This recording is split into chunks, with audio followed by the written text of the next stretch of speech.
나무 돌리카보그와 나무 니에바요 시안니카보 이니에비에르니카무 돌리카보그와 나무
Berrojo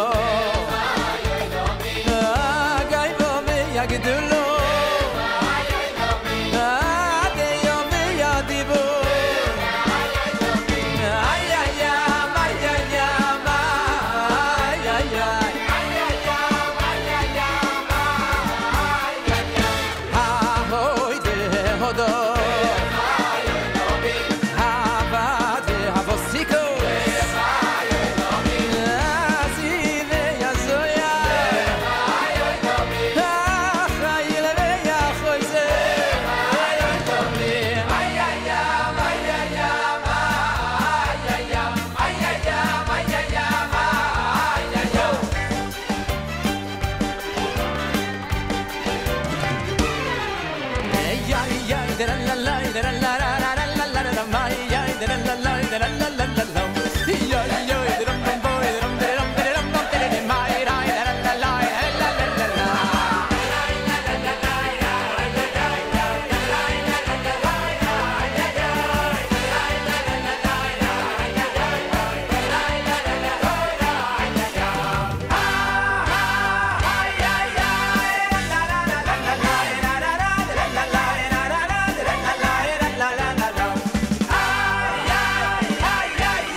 Freilach darf man sein. Zieh a sei, Freilach darf man sein.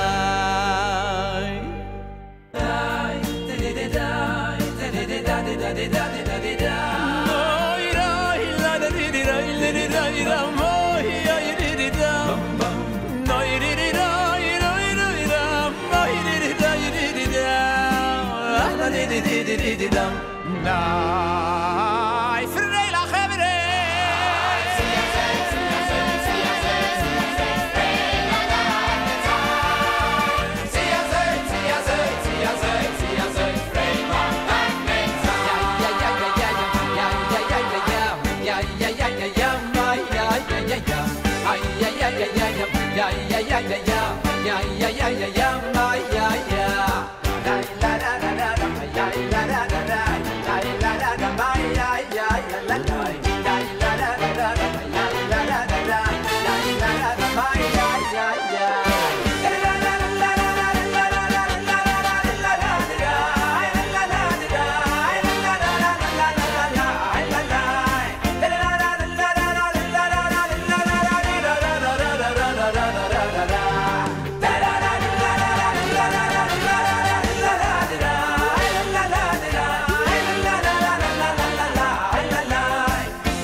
Good evening, everybody, and thank you so much for joining our webinar tonight. As you know, this webinar is a weekly webinar that's normally given by Rabbi Karlebach, and of course, it is on the Parsha of the week, the Torah portion of the week. Now, it's important to point out that the Hebrew word Torah, what does it mean? The Torah is not a history book.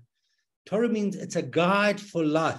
And it's not by chance that we read a particular Torah portion in a particular week. It's by absolute divine providence that we read this week's Torah portion this week. It gives us direction. It gives us inspiration of how to live our lives and how to pass it on to our kids.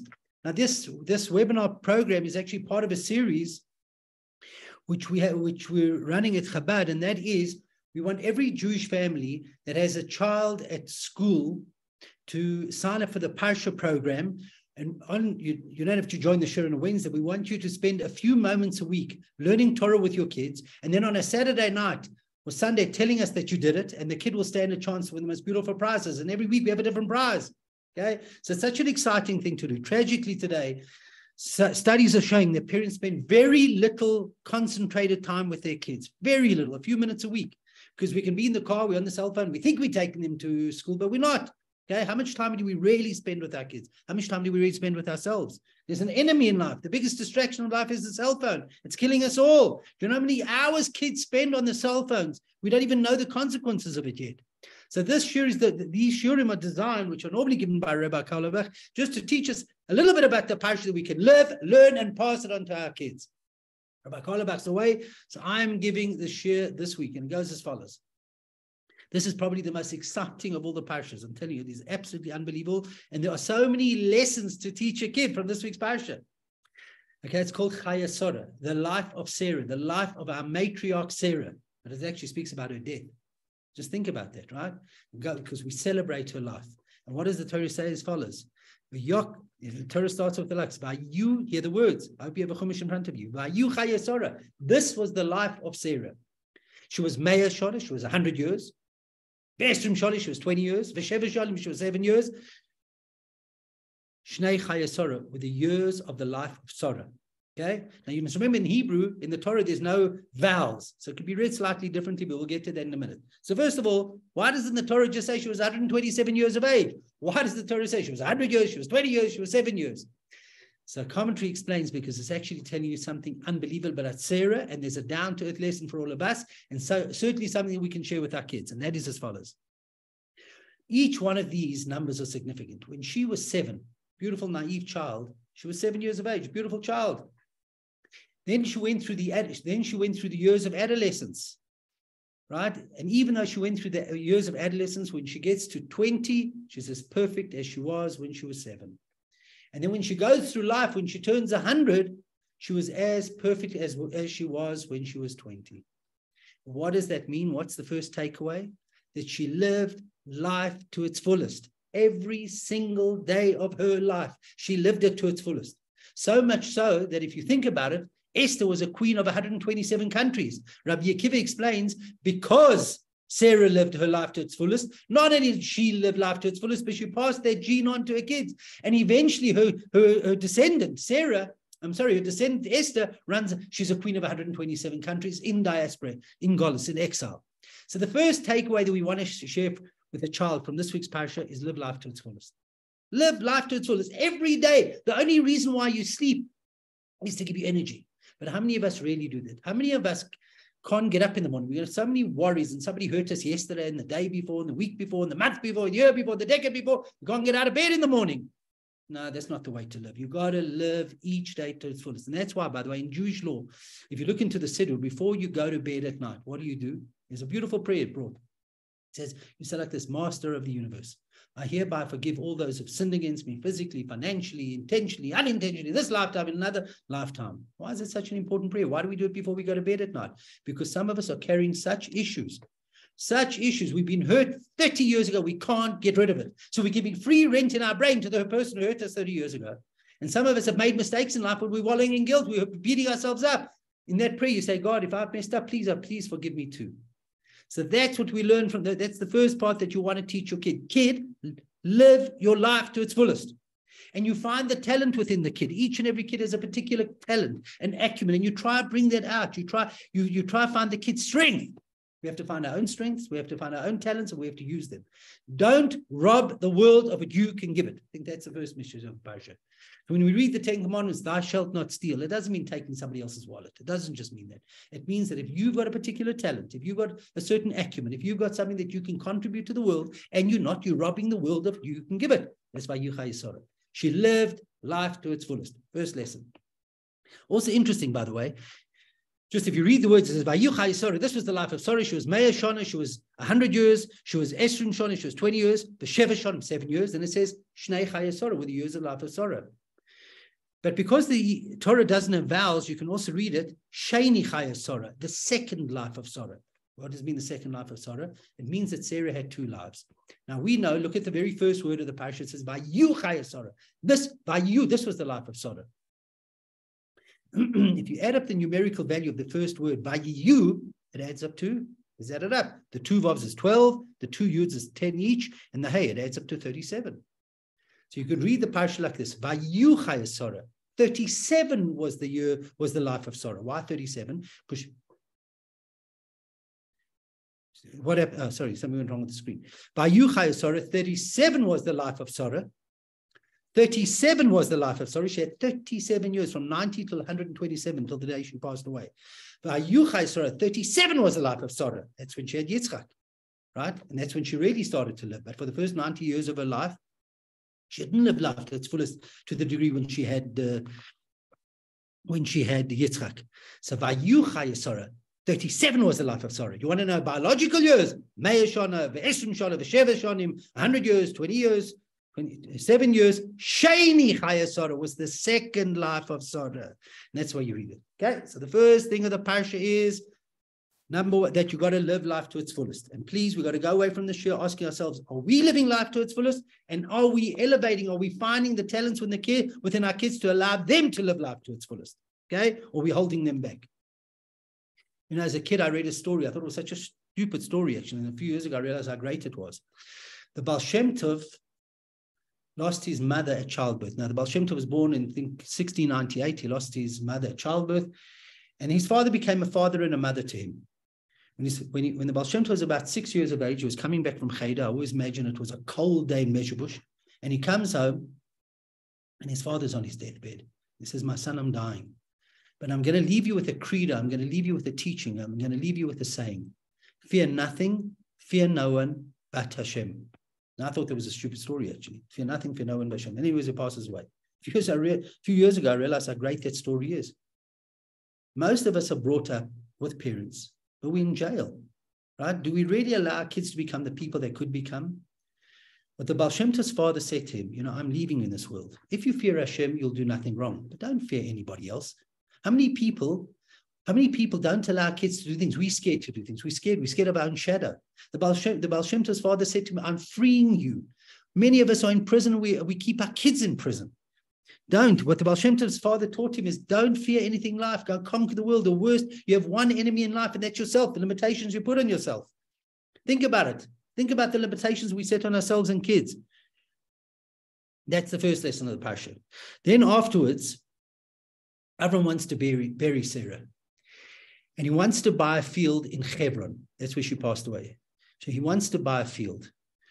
He wants to buy a field to bury Sarah. Now, the people who live in Hebron at the time, the Bnei Ches, they said, no, we want to give you the land. So Avram says, I want to buy the land.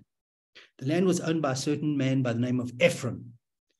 So Avram says to him, I want to buy the land. Ephron says, no, I want to give you the land. Avram says, no, I want to buy the land. How much is it? And this is what Ephron says. He says, it's 400 silver coins. Between you and me, what is it? And Avram understood something. This man was promising to give him the world, was actually hinting to him how much the value of the field was. Avram understood it. He took out the best silver coins, because there were different levels of silver coins in those days. He took out the best silver coins and he paid it to him, and Ephron took it. And from there, there's an unbelievable down-to-earth lesson for ourselves and to share with our kids. And that is, what Ephron did was he overpromised and under-delivered. And it's a terrible characteristic. He said, I want to give it to you. I want to give it to you. And then he takes the best coins. So the second lesson in the Torah the second lesson in this week's Parsha is, don't overpromise and under-deliver. Now, if you look at Avram Avinu, by the way, when the Arabs come to his house, which are really angels in the guise of Arabs, he says, come, I want to give you a little bit of water. And he serves them the most lavish meal, because Abraham underpromises and over-delivers. And that's the second thing. How many of us walk around life with promise? We glib with our mouths. Yeah, It becomes so glib today. You know, we live in a world that is so disposable. Everything becomes disposable today. 200 years ago, there was no such thing as a disposable thing. Even when I was a kid, you mended things. Today, it's disposable. Easy come, easy go. We say things, we don't mean them. The second theme of the Parsha, you want your kids to be real kids. You want your kids to achieve. Let them under-promise and over-deliver. That's the second theme of the Parsha that we're sharing. All right, that's the second theme. The third theme, you know, the Torah says both in last week's Parsha and this week's Parsha, when it speaks about Abram and Sarah, it says Abram and Sarah ba b'yamim. And in this week's Parsha, it says Abram ba Boim b'yomim, it says in last week's Torah portion that Abraham and Sarah, bo b'yomim, they came in their days. Boim b'yomim, they came in their days. In other words, they advanced in age. And in this week's Parsha, it says that Abraham Avinu, bo b'yomim, he advanced in age. And what does that mean? Bo b'yomim, he advanced in age. Simple explanation means he got old. But if you know Hebrew at all, bo b'yomim can mean they came with their days. What does it mean they came with their days? Commentary says that each and every one of their days were perfect. Bo b'yomim, when they presented their souls before God, bo b'yomim, they came with their days. They were proud every one of the days of their life. Commentary questions it. How can that be? Abraham was born into a family that worshipped idols. Sarah went through her challenges in life and certainly made mistakes from time to time in life. So how can you say that each one of their days were perfect? And commentary explains, no. They got their life right. And once they got their life right, then all the mistakes they made were actually part of the success in life. When Edison discovered electricity or invented electricity, he had experienced it hundreds and hundreds of times before. If he would have stopped on the way to success, then it would all been failures. But once he invented electricity, then all the times that he practiced became part of the program. And that's another theme of the Parsha. Bo b'yomim, it doesn't matter. We don't live in the past. Living in the past is idolatry. It's not reality. It's today. How do I live today? And from today on, I've got to get my life right. I've got to get my life right. Tell you a story. There's the most amazing story with Reish Lakish and Rabbi Yochanan who go to Tiberias to the hot springs. It's about 1700 years ago. And as they get to the hot springs, there's a beggar there, and the beggar says, can I please have some money? They say, we're going to the hot springs, we'll give it to you when we come out. By the time they come out there, he passed away. Now, why they did that, I'm not sure. But anyways, but if you look at the conversation that they have afterwards, because if it was us, we'd be beating ourselves up and going for therapy, etc., etc. They actually just say, we weren't here for him while he was alive. What can we do now? Let's buy him shrouds, let's bury him, and let's put up a tombstone. Because what they do is they deal with the here and now. It's irrelevant what happened. Of course, there are consequences to what you've done in the past, but you don't live in the past. It's bo b'yom, you get your days right. It's how I'm living from today. Good. The next theme of the Parsha that I want to share with you is that after Abraham Avinu buries his wife, and if you look at the Torah, when he buries his wife, when he does the burial, it's lispad losara b'liv kosa. Lispad, he eulogizes for her, and then he cries for her. Surely you should cry first and then eulogize. No, because this lady lived her life to its fullest. She was 127. He celebrated her life. He understood the greatness of her. Okay, and then afterwards, Abraham wants to marry off his son Yitzchak. And he takes his faithful servant Eliezer, and he sends Eliezer on a 21-day journey to go find a wife for Yitzchak. Now, that's the most amazing thing. What happens? Eliezer does a 21-day journey in one day. So if you read the story in the Torah, this journey that should have taken 21 days takes a day. It's called kvitzas haderech. So there are many things that the Torah speaks about that haven't yet been discovered. So for example, 1,000 years ago, 1,500 years ago, everybody thought that the world is square.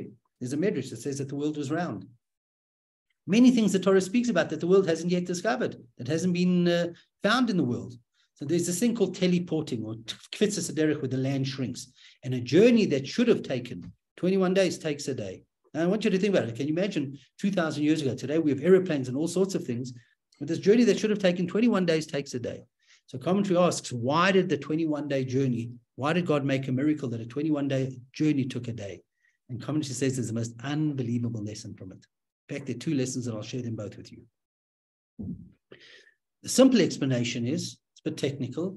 The simple explanation is as follows. Whatever you have in life, God gives you. You're not allowed to squander it. Of course, you can be generous, but it has to be thought through. But if God gives you something, it's precious to you. You don't squander it. You don't just throw it away. Particularly if it's honest, if it's earned honestly. Abram was wealthy. He wanted to give a dowry to his son. But because Hashem had given it to him, he didn't want to give it away unnecessarily. So what did he do? He said, I've got to give this to my son, but the journey is going to take 21 days for Eliezer. If I give it away today, the day Eliezer leaves, if I write in the document, that means the possessions that God has given me, I'm giving away 21 days before I should have. He thinks, well, maybe I should make a post-dated agreement. That's not so good and usual. So anyways, he decides to give it away that day. And guess what happens? In order that the tzaddik shouldn't give his possessions away one day earlier, God makes a miracle that a 21-day journey takes a day. That's the simple explanation. The deep explanation is absolutely fantastic. We all have a different journey in life. Yitzchak was born into the most amazing family. Abraham was his father. Sarah was his mother. Beautiful. Rivka was born into a very difficult family. Her father was a crook. Her brother was a crook. Very difficult. In fact, they compare Rivka. They say to Rivka that she was like like a rose amongst thorns. What does that mean? The queen of all the flowers, the rose. Where does it grow? Why did God make the rose grow amongst thorns? For whatever reason. But when the rose is ready, you take it away from the thorn bush. The same thing with Rivka. Rivka was the rose. She was the mother of the Jewish people. She was the matriarch of the Jewish people, but she was born into a very difficult situation. The day she was ready for marriage, Abraham became aware of it. The spiritual giant became aware that the future matriarch of the Jewish people, his daughter-in-law, was ready for marriage. Immediately he sends off Eliezer, go get her. Go get her. He makes a 21-day journey in order that Rivka, the rose, shouldn't be one extra day amongst the thorns. A journey that should have taken 21 days takes a day. Extend the thought a little bit. We as people sometimes go through difficult times. We live amongst thorns. Things around us are rough. But at exactly the right time, God will take us out of our difficult situation. We've got to be there. We've got to pray to get out of it. We've got to do whatever we can to get out of it. But at the right time, Hashem won't make us suffer one extra moment. And the same thing with the Jewish people as a nation. That although from time to time we've gone through the most terrible exile, and there are thorns all around, when the world is ready for Mashiach, not one nanosecond will we stay here. And that's a fundamental Jewish belief. And the Rebbe pushed and pushed and pushed that we have to speak about Mashiach and tell the world that Mashiach is about to come and ready to come, etc., etc. All we have to do is increase in acts of goodness and kindness and speak about Mashiach. And that's what we have to share with our kids as well. We have to share with our kids that at any moment Mashiach can come. You know what? No more war, no more suffering, no more thorns, no more terrible things. It's going to be a world where godliness is revealed. So this week's Parsha is just full of so many beautiful, beautiful things to teach our kids and to share with our kids. How can we not?